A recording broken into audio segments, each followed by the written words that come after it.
পাকা আমের থেকে কাঁচা আমের ভর্তাটাই কিন্তু আমার কাছে খুব বেশি ভালো লাগে। কেন জানি না, কাঁচা আমের ভর্তাটা আমি খুবই পছন্দ করি, খুব ভালো লাগে আমার। তো যাই হোক, আজকের আবহাওয়াটা অনেক গরম ছিল, এত পরিমাণ রোদ উঠছে, মনে হয় সূর্য মামার রাগ জ্বলে গেছে, তাই এত রোদ দিছে।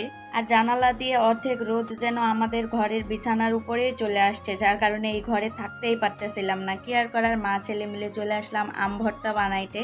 সেদিন বাবাটা কাঁচা আম খাওয়ার জন্য খুব বায়না করতেছিল, তাই ওর বাবা 1 কেজি কিনে নিয়ে আসছিল। সেদিন 2টা ভর্তা বানাইছিলাম আর 2টা ফ্রিজে ছিল, তার মধ্যে থেকে একটা বের করে নিছি, যেহেতু বাবাটা আর আমিই খাবো, তো অল্প পরিমাণই ভর্তা বানাবো। তো আমটা ছুলে নিয়ে ভালোভাবে ধুয়ে এই যে আমি এখন কুচিয়ে নিচ্ছিলাম। আর ওই ছোট আমটা আবার বাড়ির পাশে গাছ থেকে বাবাটা কুড়িয়ে আনছিল, তাই ও ওটাই বারবার কুচিয়ে নিতে বলতেছে আমারটাই আগে করো, তুমি তোমারটা আগে করতেছো কেন? তাই ওর বায়না পূরণ করার জন্য ওটাও কুচিয়ে নিলাম ভালোভাবে।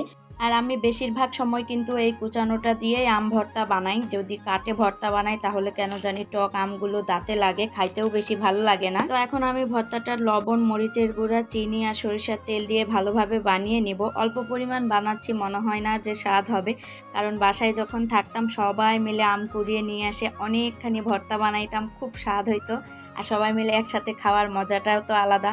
আজকে যেহেতু বাবাটা আর আমি একাই খাবো, জানি না কেমন হবে, তো বানিয়েই দেখি কেমন হয়। আর আজকে এই আম ভর্তাটা বানানোর সময় এলাকার মানুষদের কথা, বিশেষ করে আমার ভাস্তিদের, ননদদের কথা খুবই মনে পড়তেছে। ওরা আমার কাছে আম ভর্তা বানিয়ে নিত, বাগান থেকে আম কুড়িয়ে নিয়ে এসে আমার কাছে বলতো, ভাবি অথবা চাচি, আম্মা আমাদেরকে আম ভর্তা বানিয়ে দাও, সবাই মিলে একসাথে মজা করে খাবো।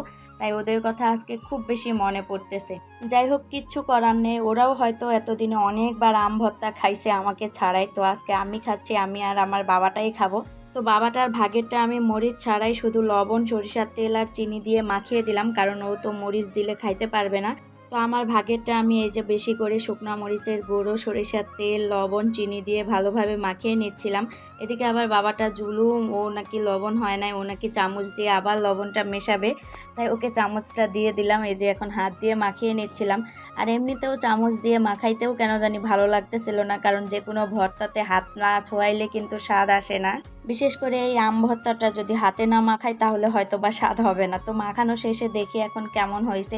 2-3বার মুখে দিয়ে কেন জানি শান্তি লাগতেছিল না, আরও বেশি করে মরিচ, লবণ, সরিষার তেল আর অল্প চিনি দিয়ে ভালোভাবে মাখাইলে হয়তো খাইতে বেশিই ভালো লাগবে। তাই এই যে আবারও আমি এই সব কিছু অল্প অল্প করে দিয়ে ভালোভাবে মাখিয়ে নিলাম। খাবই যেহেতু, পরিপূর্ণ স্বাদ না নিয়ে খাইলে কি আর ভালো লাগে? তো বাবাটা বলতেছিল ও নাকি ঝালটাই খাবে, তাই ওর জন্য আরও অল্প পরিমাণ চিনি বেশি করে দিয়ে দিলাম।